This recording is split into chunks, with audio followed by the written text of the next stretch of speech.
ChatGPT, or just AI in general for code, can obviously have tons and tons of benefits. But in this video, I want to highlight one of the quite negative drawbacks I've noticed about relying on such a tool like ChatGPT. Now, I've been using it pretty much, I'd say, since its inception, and I use it for an awful lot of things, for debugging, kind of trying to figure out the best way of doing problems X, Y, Z, giving it some code that's broken and being like, yeah, what's wrong with this? Or even just asking it for the best suggestions for a particular library to do a certain task. So I use it for a pretty broad range of things, but there's one thing I'm really trying to stay away from using it for, and it's something I've noticed a lot of people sort of discussing on things like Reddit and Stack Overflow, etc. And it's a pretty specific use case I try and move myself away from. I try and stay away from using it where I have a logical problem where I know that if I give myself maybe 5 or 6 minutes, just look at the screen, go through the code, put a few print statements in, I could probably solve this myself. I think in some ways it's one of those things you tend to do where if you're feeling a bit lazy, it's maybe the end of the day and you're a bit tired and you've got, I don't know, a headache or whatever. It can be quite easy just to take that code, throw it into ChatGPT, it comes back with a solution, and then you go, okay, yeah, great, that works. Now, it's tempting. I've definitely done it in the past, but I've noticed probably in the last month or so, I've been going to do this nearly every time, almost like a knee-jerk reaction. And I'm consciously telling myself, no, this is not a nice way to move forward. I think one of the things we develop as programmers over time is that kind of knack for solving problems. So if you're faced with a problem such as, okay, I'm trying to access this item from this dictionary and pass it into this function, maybe if that's a super complex like dictionary structure, it's only going to really take a few minutes to kind of go through, figure out like what key or what value you're trying to access, pass it into a function, spit it out, put it back where it needs to be, right? Those kind of things we tend to do a lot. I know that's a very generic statement, but we tend to do quite a lot in Python. And it's that figuring out and kind of working it through and making it all work and feeling good at the end, which I think is one of the best things about programming. And then offhanding that to ChatGPT and being like, yeah, you do it instead, I think takes a lot of the fun out.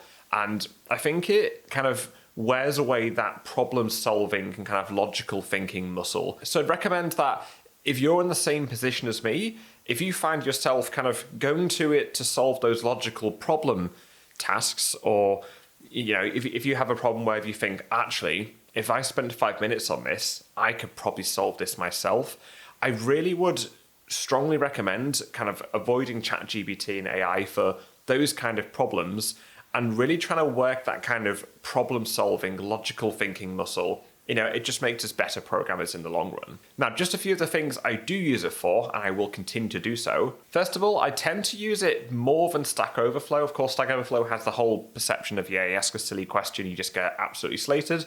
At least ChatGPT doesn't judge, I suppose. So yeah, you can ask it that, and that's pretty good. I tend to use it more than Stack Overflow, unless it's something really specific or it's like a super new module or library that maybe ChatGPT hasn't seen or been trained on yet. I do use it a lot for simple boilerplate code. So I use Fast API quite a lot. So for just making a really simple like hello world endpoint, then you can go and do, I think there's no harm in doing it there. I've done that, I don't know, maybe 100 times or so. I'm never going to forget it. So yeah, in my view, I think it's okay to then use it to bring some simple boilerplate stuff in and then have a go from there. I also use it for finding really specific methods or functions. And when I say that, I mean, like, say, for example, I'm trying to parse maybe a new type of file. I might want to know what libraries exist to parse, I don't know, maybe a TOML file or a YAML. Are there any kind of new, interesting, exciting ones that might exist? I often use it for giving it a file or something, or giving it a format and saying, hey, I need to parse this. Give me maybe 5 recommendations which I can use to import, pip install, and then use it to go ahead and do this. I think that's a perfectly valid use. I mean, yeah, quite often if you're searching for certain tools, you just get bombarded with like AI ads or sponsored ads which kind of advertise something maybe not so good. So I think using ChatGPT for kind of simple recommendations is a perfectly valid use case, and it can take a lot of the research legwork kind of away from us, which is good. Now, just to round this video off, one of the things I did was I asked ChatGPT, what are the drawbacks of using ChatGPT? It's kind of an ironic thing, right? Asking it what's bad about you. But I said to ChatGPT, give me some of the drawbacks of using ChatGPT to enhance my coding skills. Now, one of the first things it came up with was a lack of deeper understanding. So to quote from the screen, It says that I might miss out on grasping fundamental concepts or debugging skills, which are crucial for becoming a proficient developer. And I think that's completely true. I think it's, suppose you're given a problem, maybe you know it's in a certain like class or a function. We gain a lot of the skills as Python developers by stepping through stuff, figuring out, okay, what are the state of all the variables at this point? What looks wrong? What needs to change? Making those changes, running your code again.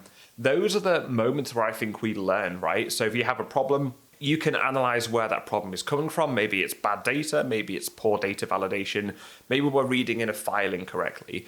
Understanding it, fixing it, running your code again, making it work. That cycle of like debugging, fixing, and keep going round, I think is really fundamental to making us better developers. And ChatGPT is absolutely right. Kind of skipping that whole process out, giving it to ChatGPT and just saying, hey, solve this, I think is not a great idea for our own personal development. And it's definitely one thing in my own development. I'm trying to stay away from ChatGPT for those kind of problems as much as humanly possible. Now, the second one's pretty funny. It says it can give incomplete or incorrect solutions. And to be honest, I've not really seen it get that much stuff incorrect for Python. But what I have seen it do with things like React, so TypeScript, JavaScript, etc., I've seen it get quite a few things incorrect for that. So I can't really speak much for Python because, to be honest, I've seen it get most things correct.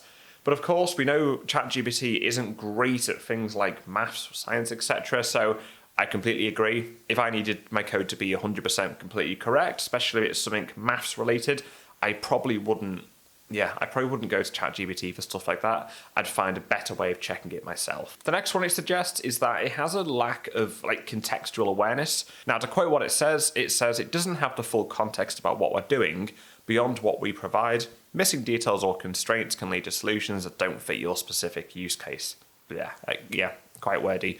But effectively it's saying like, it doesn't know about the full project we're doing unless we provide it with all that code, right? So maybe you have a big module, maybe there's like 10 files, you've got a problem somewhere, you might just give it a class, but maybe that class imports a load of stuff.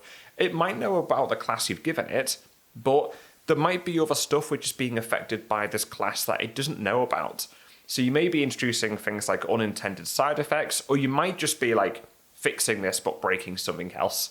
So yeah, I completely get that one. It doesn't have the full context about what we're doing, whereas we, the developer, do, right? And I think if we avoid using ChatGPT for all the logical bits and you're trying to fix all the logical issues of our code, doing it all ourselves, again, we're just increasing the contextual awareness we have over our own projects. So guys, just to round it off, sorry if this team is a bit ranty, but I think it's quite an interesting point, as we're talking more about kind of our dependence on AI as developers.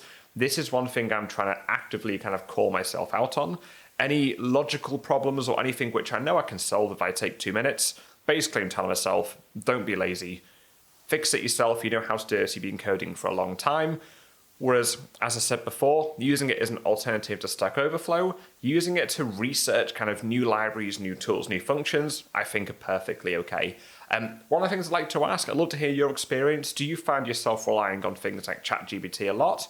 And if so, how does that affect you? Do you find this impacts your programming in a positive or a negative way, or not at all? So guys, if you have any thoughts on that, or if you have your own opinions, feel free to comment down below and I'll reply as quickly as I can.